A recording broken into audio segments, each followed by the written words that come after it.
Hi, I'm Lisa Moore, and this is my book, Flannery.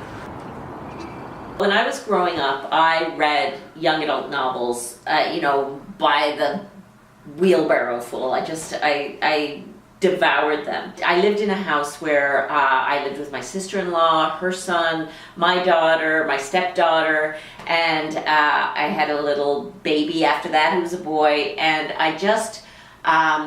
their lives were so interesting and exciting to me. So I was writing notes while these kids were growing up, and also while different things were happening in Newfoundland, in the province, and I wanted to put all that in a book that kids could see their own reality reflected in. I wanted to capture what it feels like to be 16 now. Elaine Power holds the door for me on Monday when I'm taking the love potion prototypes back to my locker after entrepreneurship class, and then she stops me. She looks at each of the bottles. "Let me try the red one," she says. "But that's eternal love," I say. "Why not go for blue? With the blue potion, you get a crush. It's milder, the effects wear off after a few hours." Elaine looks up at me, and I see that for just 1 millisecond, she's actually buying it.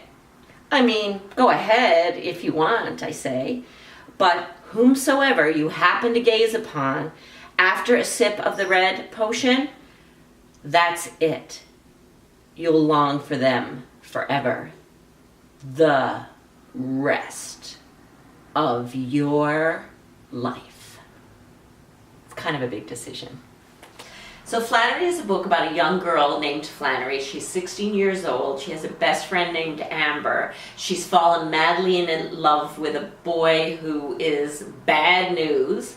And her best friend is going down a dark path. And they are separated the way friendships fall apart when you are 16 and in high school, and all kinds of different alliances form. Just before math class, Kyle Keating is coming out of drama where they've been rehearsing Romeo and Juliet, and he runs into me near the lockers. He looks sort of ridiculous, sort of gorgeous. He's wearing tights and a jacket with puffy velvet sleeves and a slouchy velvet cap with a feather, which looks sort of cool with his dreadlocks, but definitely not a look everybody could get away with. Turns out he's Romeo. He announces loudly that he wants the green potion right there in the corridor. Everybody is rushing off to class, but a little crowd forms around us.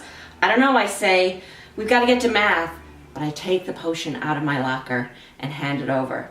So I did have a fan letter. I'd like to call it a fan letter. It was such a beautiful letter, and the envelope was handmade. And this young woman said that she wanted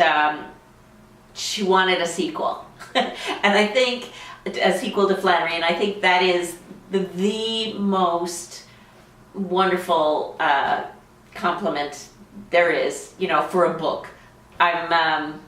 So I'm thinking on it because I'd like to thank her right back.